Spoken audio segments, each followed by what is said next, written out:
Query आप देख सकते हैं और बहुत सारे बच्चे जो महाराष्ट्र बोर्ड से हैं, गुजरात बोर्ड से हैं, गोवा बोर्ड से हैं या फिर इस तरह का कोई और जहां पर नेम की सीक्वेंस चेंज हो जाती है, यानी आपका जो नाम है उसका सरनेम पहले आ जाता है, फिर मिडिल नेम, फिर आपका नेम। और ये प्रॉब्लम कई सारे बच्चों को आती है। क्वेरी में भी जैसा दिया है इन्होंने कि सीक्वेंस डिफरेंट है आधार कार्ड और मार्कशीट में, तो क्या कोई इशू आएगा?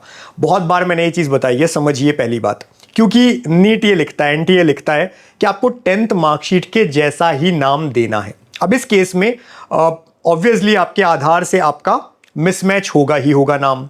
अब इसमें क्या करना चाहिए आपको? आपकी 10th की मार्कशीट अगर है, आपने सेम नाम डाला है, चलने दीजिए।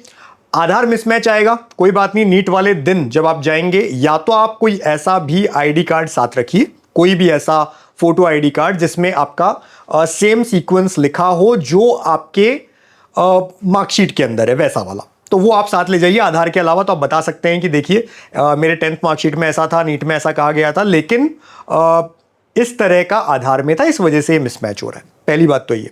दूसरे, इस तरह के बच्चे भी होते हैं जिन्होंने फॉर्म फिल कर दिया है आधार के अकॉर्डिंग, तो उनको कोई दिक्कत नहीं आएगी, नीट वाले दिन भी दिक्कत नहीं आएगी। उन्हें चाहिए अब काउंसलिंग में।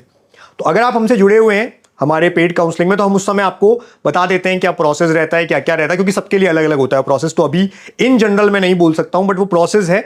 खास करके जैसे कोर्ट से अपन गैजेट बनवा सकते हैं, या डिपेंड करता है कौन से स्टेट में आप हैं, क्या है, उस अकॉर्डिंग आपका जो भी रहेगा। तो उस तरह का अगर आप बच्चे हैं तो 7230005333 नीचे नंबर दिखता है, इस पर व्हाट्सएप करिएगा। और अगर हमसे जुड़ना है तो आप जानते हैं नीट काका जेई ऐप से आप हमारे से जुड़ सकते हैं। चैनल को सब्सक्राइब रखिए।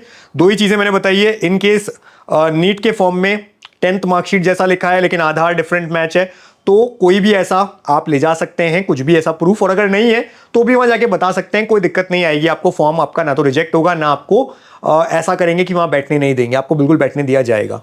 पर आपने आधार जैसा भरा है तो काउंसलिंग के लिए फिर आपको चीज़ें में दिक्कत करनी पड़ेगी, चेंजेस करने पड़ेंगे। रीज़न ये है कि 10th की मार्कशीट जब वहाँ चेक करेंगे तो उसके सीक्वेंस कुछ और होगी, तो उसके लिए अलग प्रोसेस होता है। तो फिलहाल तो आप नीट का एग्जाम दीजिए, अच्छे से दीजिए। Wish you all the best. Thank you.